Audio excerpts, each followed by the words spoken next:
You're listening to Scaling Up Services, where we speak with entrepreneurs, authors, business experts, and thought leaders to give you the knowledge and insights you need to scale your service-based business faster and easier. And now, here is your host, business coach Bruce Eckfeldt. Are you a CEO looking to scale your company faster and easier? Check out Thrive Roundtable. Thrive combines a moderated peer group mastermind, expert one-on-one coaching, access to proven growth tools, and a 24/7 support community. Created by Inc. award-winning CEO and certified scaling up business coach Bruce Eckfeldt, Thrive will help you grow your business more quickly and with less drama. For details on the program, visit eckfeldt.com/thrive. That's ECKFELDT.com/thrive. Welcome, everyone. This is Scaling Up Services. I'm Bruce Eckfeldt. I'm your host. And today we have two guests. We have Shawn Dill and Lacey Book. They are authors of None of Your Business, which is a new book coming out. We're going to talk about that. We're going to talk about their background. We're going to talk about the work they did with the specific chiropractic centers and scaling that business. Interesting story, I'm sure. I'm curious to get into it, learn more about the background. Shawn, Lacey, welcome to the program. Thank you so much for having us, Bruce. We appreciate it. So let's talk a little bit about background. So how did you get into business originally? What was the story there? Tell us a little bit about the chiropractic centers and what you learned from scaling a business, scaling a service-based business. What were the takeaways for you? Well, we're both chiropractors by trade, by profession. And so we both have a big passion for the chiropractic part of what we do, servicing the world. When you go to school, you have this vision, right? Like, I'm going to change the world. Yeah. And I think we both were cut off of that same cloth, and that's where we were when we graduated. Now, I graduated in 1995, considerably earlier than Lacey. We're going to date ourselves here. All right. And then when I graduated in 1995, it was an interesting time in healthcare. And so, it was the advent of managed care. Insurance changes were happening. Yeah. And so, I was 24 years old, and I did what every know-it-all 24-year-old did. I moved to Costa Rica. And so that's actually where I started my practice. Interesting. And frankly, the first year was terrible. I didn't speak Spanish. It was very rough. And I would say that at the end of the first year sort of began my journey into learning business. I mean, this revelation that, if I'm going to be able to eat, I'm going to have to figure out how to be a good business person. Yeah. Well, I think it's pretty typical. I mean, I think a lot of folks that get trained, particularly at a fairly sophisticated skill set, whether it's medical or technology or, marketing. I mean, they're experts at what they do, but they have sometimes no clue about what it takes to run a business. I mean, and those are two different things.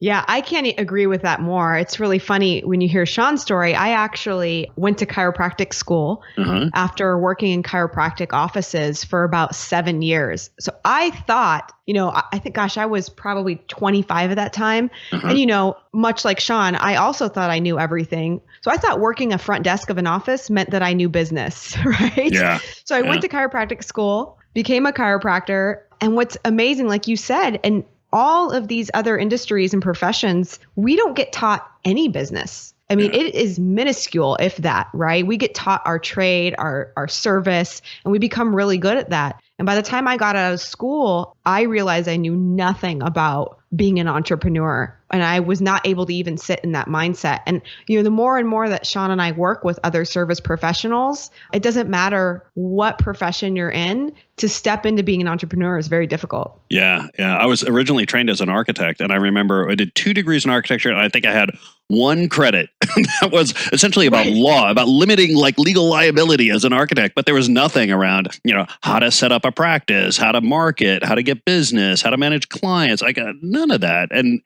But yet, the whole vision as an architect was to go out and, launch a practice, launch an office, have your own business. So it's baffling to me, that schools, the training is so focused on the technical side of it, but yet we're given no kind of business sense and business process. So what did you learn, or I guess what were the takeaways in terms of your experiences as in businesses and technical businesses, and seeing the need for better kind of skills and capabilities around running the practice out of it, more than just the the technical side of it. Like what were the key takeaways, or what did you see the need as, and how did you kind of package it or identify it as something that could be offered? Well, basically, I think that there's 4 areas that Lacey and I focus on with our work, and that's marketing and sales. Those are the givens in business, right? Mm-hmm. Marketing and sales. Yep. And we distinguish the difference that marketing actually is not the pursuit of or doesn't acquire new clients. What it does is it creates awareness about who you are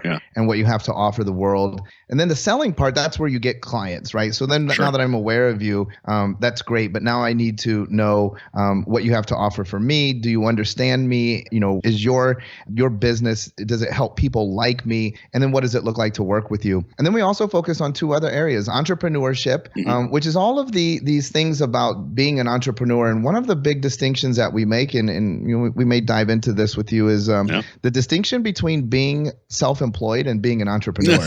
Good one, yes. Two different things. And so we're trying to get people to understand that they need to be an entrepreneur. And then the last is mindset, which, it's a tough thing because most of us in the service world, we have a service heart. And, if we had to, we'd give it away for free. Yeah. And the reality is we have bills to pay. And so mindset around money and how it impacts our relationships with our community, with our clients, and also with those around us, significant others. We do a lot of work there because once you can get that straight, then you can be successful. And one of the things that I think the impetus for this is we've had the ability and the opportunity. We've been super blessed to travel the world and speak to tons of people in the healing arts specifically. Yeah. And I frankly think that some of the very best clinicians in the world, nobody knows about them. They're in their office. They're struggling to make it to make things go. Yeah. They can't make ends meet, and as a result, nobody really gets to experience what they have to offer, and that's just heartbreaking. Yeah, and it's interesting because I've worked with a couple of different medical practices, and there's certainly this mindset switch evolution that kind of happens where they go from sort of seeing patients, seeing clients, and they're so driven by the impact that they're having on these individual folks' lives, and it's great. But what ends up happening is they have to make the switch to seeing that the bigger impact they can make by taking a bigger stance in the business, and rather than just focused on seeing patient every day, if they can really focus on being a CEO, growing the practice, opening multiple offices, being in different geographies, that if they can see the impact they can have with that, they can kind of scratch that service itch that they have, but at a much bigger level. I'm curious, is that do you see that happening in multiple areas? I mean, is that something that you see common? This is a perfect segue to my big takeaway, is it's interesting that you say that because we do see that often. We do see that people have such a passion and a desire to make an impact that they start to move themselves into a new, essentially, position within their own business. Yeah. But here's what we found. And the reason we actually stumbled upon this is because much like other successful entrepreneurs out there, I'm sure they can relate, we did a lot of things wrong first to figure out how to do it right. Yeah. And the big takeaway for me was infrastructure before growth. Yeah. I think that so many people get very excited and they don't have the infrastructure and the systems in place to properly scale their business. Yeah. And they essentially put the cart before the horse. And that's why you see people that have big hearts, big desires, big passion. Oftentimes they'll open another office or 2 offices, and then the whole thing will collapse because they didn't have the infrastructure in place to sustain it. Yeah. We see that often. Yeah, we talk about scaling problems.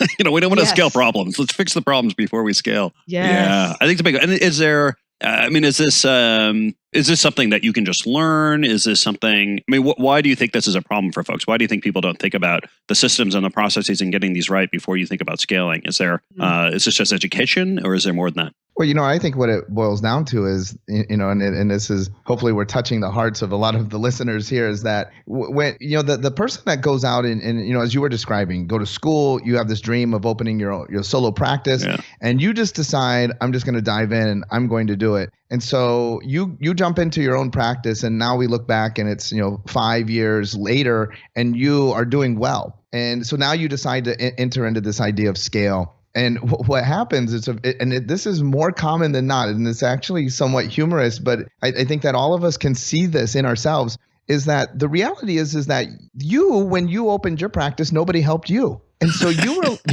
like, hey man, I had to learn this myself. I had to learn from the school of hard knocks. And so what happens is that their strategy for scale is very much the same. It's I'm going to bring in more people, and you're gonna suffer like I did. Yeah. You're gonna learn. And they don't create systems and processes because they never had systems and processes to get to where they are, and they don't recognize how important it is. And they have systems and processes. They're just in their own heads, right? It's the way that they operate, but they don't want to formalize it, and they don't realize that that's the death trap in scaling. Yeah. And so do you think the solution, or how do you tease that solution out of them? So if the process is in their head, like how do you get them to realize that? How do you get that process out of their head? And what do you put it into? Like how do you externalize this so other people can actually follow it? Well, and there's a lot of ways that we could do that, and I think that it depends on each individual's learning style. It would depend on the culture of your clinic. But I think that one of our mantras, and this is a difficult thing because there's the dichotomy here that says basically successful people have the ability to maintain two seemingly contradicting ideas simultaneously in one's mind. And the first idea is that, look, there's no one right way to do anything, right? And so we're here speaking from our experience, but never would we think that this is the only way. There's so many ways to go about any sort of thing that you'd want to do, any endeavor. But at the same time that I say that there's no one right way, I always say, at least in my business or in Lacey and I's business, in our business, that there has to be a way to do everything. And I think that's the first step, is there has to be a way to do everything, from opening procedures all the way to close. And then the next step is, well, let's document that. One of the best tips that I have come across is, in today's day and age of social media, is you could even create your own private Facebook group. Facebook has a tool that's called Workplace that it's a paid service, but you could just make your own Facebook group if your business was small enough, and we could begin to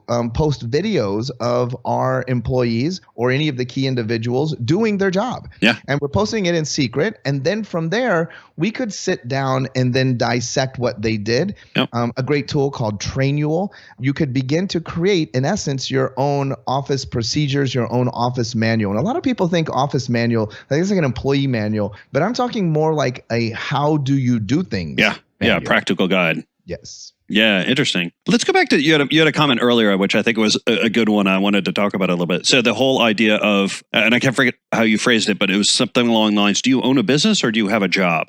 Give me more. Tell me more about what you mean by that, or what that means, and help explain to the audience. Yeah, and I love that one. A lot of people in the service world go into their business because they were trying to escape either the reality of working 9 to 5 and having a boss, or maybe the idea of it.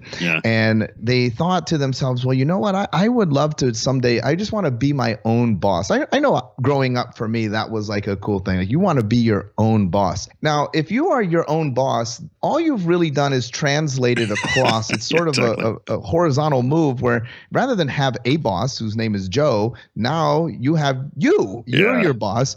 But your attitude is still like, I work it from 9 to 5. I punch in, I punch out. What's nice is I am my own boss. So I really don't get yelled at or scrutinized because I'm my own boss. Now, an entrepreneur is very different because it's not really just being your own boss, because in fact, as an entrepreneur, we actually answer to a lot. Of people, our clientele, the community that we serve becomes our boss. And then as an entrepreneur, it's not a 9 to 5 job.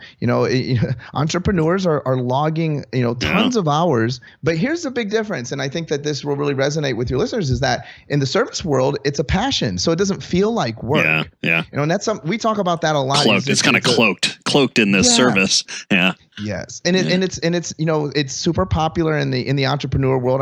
I don't mean to step on any toes, but it's also not a grind, right? It's not, there's this thing that, rise and grind. Well, as an entrepreneur, in providing a service that you're passionate about, it doesn't feel like grind. It feels like play. Yeah, or at least it's highly purpose driven. I mean, I think there's a interesting nuance in the service in lots of service roles, is that because there is such a satisfying element of being of service, of helping people, of seeing the impact that you can have on folks, that can often either offset or mediate some of the challenges from the business side of it. But the business issues are still there. Like, you still have the challenges of running a business, of making payroll, of, selling, of managing the office, managing the people. Like all those things are still there. It's just because you're having this impact, you're kind of willing to do it, I think, a lot more than other businesses. Yeah, I think that's the thing too, is that when you talked about that idea of the service, sometimes we get lost in the service,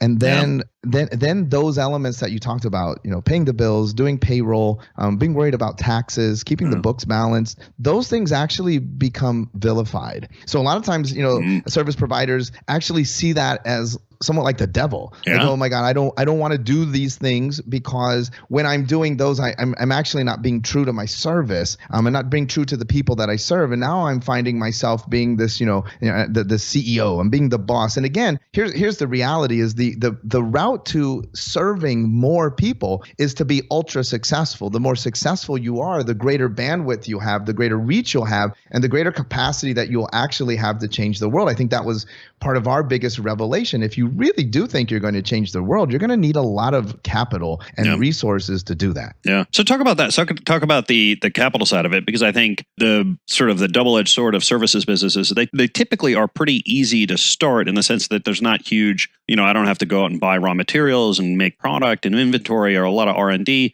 So they're kind of easy from a capitalization point of view to start, but they can be very difficult to scale. When do you see, or how do you see capital playing a role at what point in a service-based business? Well, obviously, two types of capital, right? So we'd have then the financial side of things, but also we have the human side. And because we are in a service, I think that's one of the limiting factors that a lot of service providers don't consider. Because, most of the time it's you that provides the service. We're very big advocates of, and I think that it just as a thought process, that every listener should know the ceiling on their business with their current setup. So that would, there also could be infrastructure restraints and depending on the service, but it could be, square footage. If we're in a restaurant, the number of tables, the turnover. We need to know the actual limit to what we can do. I think that most service providers are blind to that. Yeah. And then we need to know, okay, so if the limit of what I can service is X number of clients, be it per day, per week, per month, per year, then we need to know, okay, so when I reach that, have I actually exhausted all of the resources? So that might mean that just me as an individual, that's the max that I could service, but I have the square footage to actually service double that. I would just need another service provider. Yeah. Yeah. We talk about, I don't know if you've read The Goal and Eli Goldratz and the theory of constraints, but that a whole idea that every process, every business is basically the throughput, its ability to produce is limited by a single constraint somewhere in the system. The challenge is finding that constraint. It may not be obvious, or it may not be easily, seeable from the outset. And the problem is that if you improving any other part of the business will not actually improve the overall throughput unless it's the constraint that you're working on. So I like that idea that, from a service, from the restaurant example, if the number of tables is not the constraint, adding more tables won't actually help you grow the business. Like, you have to figure out which is the constraint in the business. Good. I got to tell you too, I want to add to that. Yeah. A major issue in healthcare, which we ran across when we're talking about scaling issues, is a lot of healthcare professions, in order to get an injection of financial capital, oftentimes that needs to be done by somebody that is licensed within the profession. Yeah. And so that becomes a unique barrier oftentimes to grow and scale, because you need to find, number one, somebody that's in alignment and will work the way that you do. Number two, has the capital to invest that's already not doing it in their own business, because they're sharing the same degree as you. So that becomes actually a big problem. So, if you're in the healthcare industry or you're a service professional within healthcare, you really need to understand how to navigate those murky waters of, licensing and setting up proper corporations, and to make sure that you can receive, financial injection from somebody else. Yeah, no, it's certainly a challenge. I mean, this is the whole licensing side. I mean, it's certainly, I see it a lot in the medical side. If I'm a dermatologist and I want to open a bunch more offices, well, I can't just, sell a big chunk of my company to some private equity firm. Right. I've got to make sure that I'm not running amok of my professional licensing standards and practices and that allow me to actually practice. So yeah, it kind of an added complexity for most of these service businesses. Mm-hmm. So let's talk a little bit about, from a strategy point of view, as you begin to kind of scale the service business, how do you think about the marketing and the customer side? Like how do you evolve kind of the sophistication on the marketing strategy and the customer strategy to help fuel the growth and the scaling process? Well, through our viewpoint, and what we did is we created one successful chiropractic office that utilizes quite a unique model. We practice something called upper cervical. It's a all cash model. Okay. The fees are on the high end. And then we have to consider inside of there. So that speaks a little bit just in the structure of the business model. The business model creates some constraints as far as what your ideal client or your target market would be. But then we need to, drill down a little further and sort of figure out as a company who we are meant to serve or who we best work with. Obviously there's economic considerations, there's frustration levels, pain points, etc.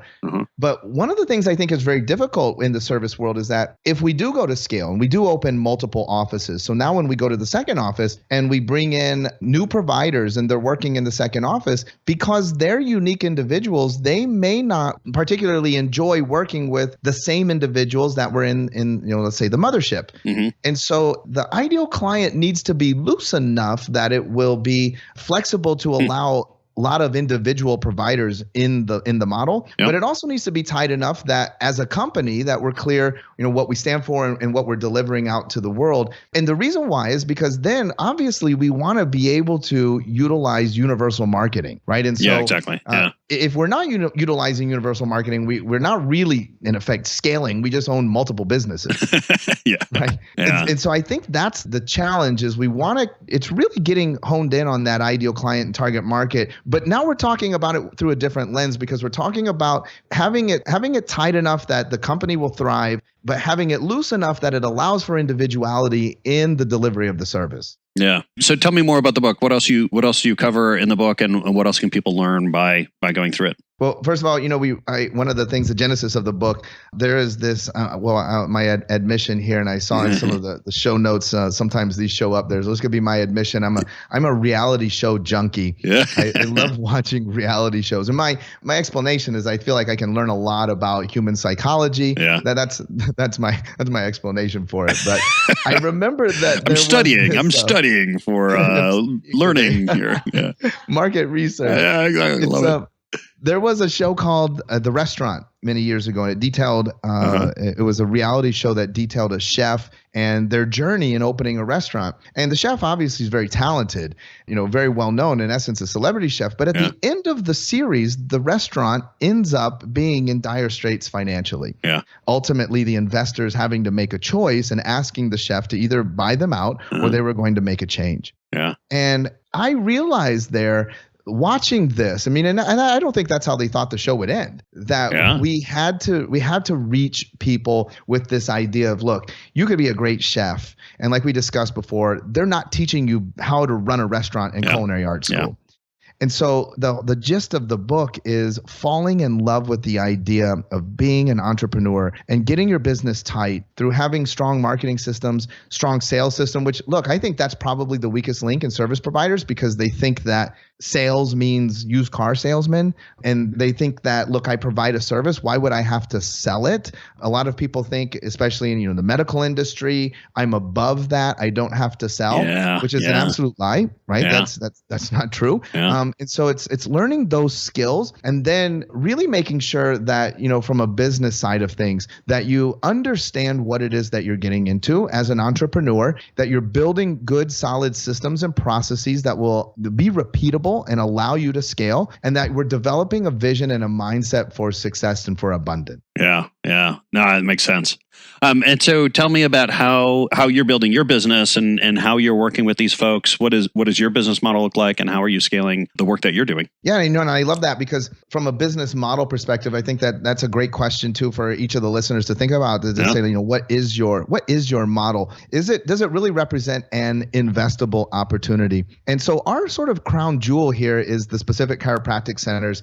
That's our passion. It's a franchise of chiropractic offices that span from Kauai to Boston in the United States. Wow. We're currently undertaking some international exploration into Mexico and the Philippines. And so that's our passion. But just as we talked about, we realized really early on, look, especially because we're performing and providing a highly specialized service, human resource was one of those limiting resources, right? That, we could scale, but we would just have to be putting anybody into these offices to provide. And so we began a teaching program. It's called The Art of the Specific. And so look, this for every listener, I think this is vital too. Mm-hmm. You have to know, what it is that you deliver, and there has to be a way that you deliver it. And there might not be adequate training for that. And so that provided an opportunity there. And then we began coaching some of the people that didn't necessarily go on with us into our franchise. And so we created this thing called the Black Diamond Club, which is basically a mastermind, a think tank for service providers,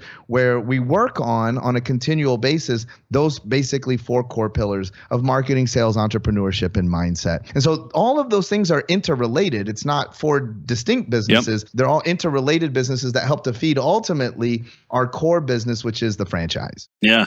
And what is your vision? Where are you going to take this? What is the plan for the future? Well, I haven't let go of that. I think I was 20 years old when I entered into chiropractic college, and that idea of changing the world, right? So, we want to see, offices. Here's my thing is, and from a service provider is accessibility. So we would love to see every man, woman, and child on the planet have access. Now, it doesn't mean that they're going to acquire, but they have access to our service. And so that's our goal, is to really see if we can make a global impact. I don't know if I'll reach it before I die, and our time is limited on the earth, but that would still be the vision. Yeah. Excellent. That's a great story. I love the big picture thinking and, really thinking through the processes that you need to put in place to get there. So kudos. Good work. So any last takeaways for our audience in terms of things to think about, or, if you're in a service-based business, how to kind of start thinking about the next stage of growth? Yeah, I would say one of the biggest things to think about if you're a service professional is to be very aware of building systems and infrastructure that aren't based around your personality.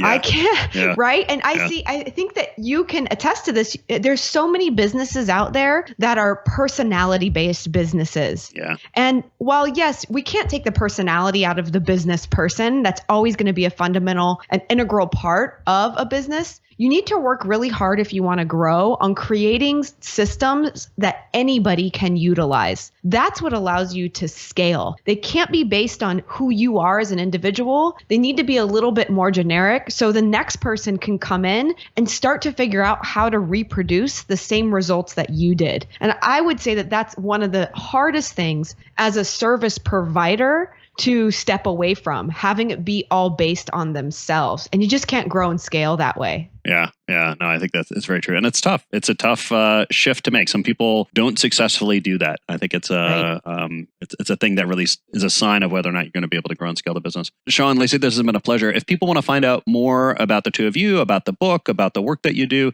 what's the best way to get that information? Yeah, so our website is shawnandlacey.com, SHAWN and LACEY. I guess we both have somewhat unique spellings, but shawnandlacey.com or at blackdiamondclub.com. They could find us there. And then our book on Amazon, None of Your Business, is available there through Amazon. Awesome. And I will make sure that all those links are in the show notes so people can click through and get that. Shawn, Lacey, this has been a pleasure. Thank you so much for taking the time with me today. Oh, it's been fantastic. Thank you, Bruce.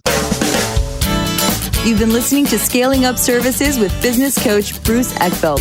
To find a full list of podcast episodes, download the tools and worksheets, and access other great content, visit the website at scalingupservices.com. And don't forget to sign up for the free newsletter at scalingupservices.com/newsletter.